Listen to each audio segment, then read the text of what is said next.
नहीं, बड़ी अभी की एक कहानी है, उसमें फिर मैं यही कहूँगा कि सुनी हुई बात है, पर सुनने में मज़ा आया था, इसलिए सोच रहा हूँ कि आपके दर्शकों को भी इंटरेस्ट आएगा।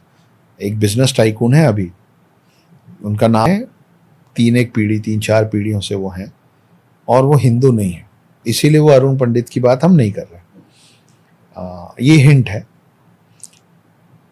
तो उनके पूर्वजों में बड़ी दरिद्रता थी, बहुत ज़्यादा गरीबी थी, कुछ भी करते थे चला ही नहीं पाते थे, मतलब घर में खाने के लाले, तन पे डालने कपड़े नहीं होते थे, फटे पुराने को सील सील के पहन रहे थे वो। तो उनके पास में कोई हिंदू परिवार रहता था, जैसे पड़ोसन तो जान पहचान हो जाता है एक दूसरे की मदद करते हुए। तो वो हिंदू परिवार की जो महिला थी, उन्होंने इस परिवार की महिला को बोला कि भाई हम तो हिंदू लोग हैं, हम तो धन धान्य के लिए लक्ष्मी जी की पूजा करते हैं। तो बोले ये क्या है? उनको बताया गया कि लक्ष्मी जी ऐसी दिखती हैं और उनकी पूजा करने से समृद्धि आती है।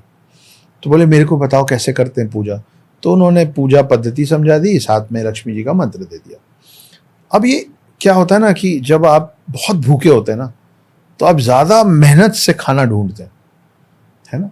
ये इतने ज़्यादा अभाव में थे कि ये महिला लग गई सुबह से रात तक लक्ष्मी जी की पूजा करना, मंत्रोच्चारण सुबह से रात तक चल रहा है, रोज पूजा हो रही है, रोज पूजा हो रही है। आप सोचिए कि कलयुग में ऐसा कहा जाता है कि उस झोपड़ी के अंदर लक्ष्मी जी सच में आ गई। मैं 4 पीढ़ी पहले की बात कर रहा हूँ।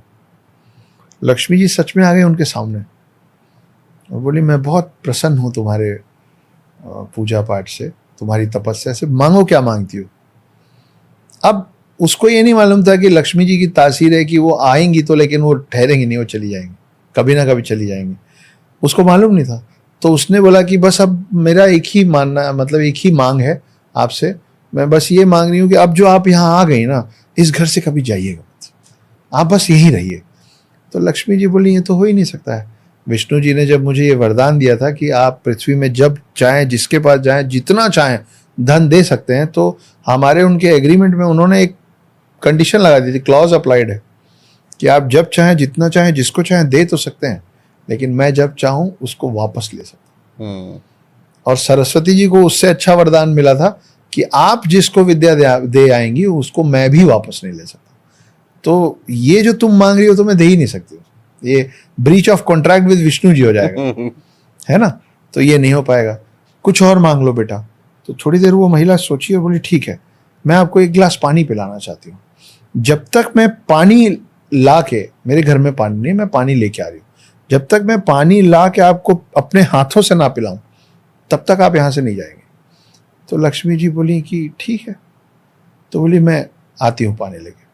वो महिला कुएं से पानी लेने गई और कुएं में छलांग लगा दी। वो कभी लौटी ही नहीं। और लक्ष्मी क्योंकि उसने कहा था कि मैं अपने हाथ से जब तक पानी नहीं पिलाऊंगी आप नहीं जाएंगे, तो वो वहां फंस गई। एक ऐसा समुदाय, मतलब एक ऐसा बिजनेस टाइकून है इस देश में जो जितना भी बांट देता है उसके पास खत्म ही नहीं होता, जो बहुत बड़े बड़े डील्स को मना कर देता है कि नहीं करूंगा।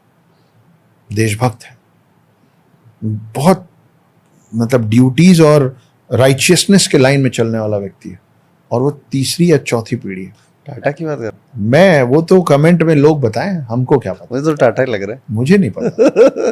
अच्छा उनकी शादी हुई है नहीं हुई है? मुझे पता ही नहीं। चलो ठीक है, लोग कमेंट में गेस कर लेंगे। कहानियां हैं, किंवदंतियां हैं, पर सुन के मुझे लगा कि आप लोगों से साझा करना चाहिए। चलिए अब हम लगभग अपने पॉडकास्ट के एंड में आ गए हैं अक्षत जी।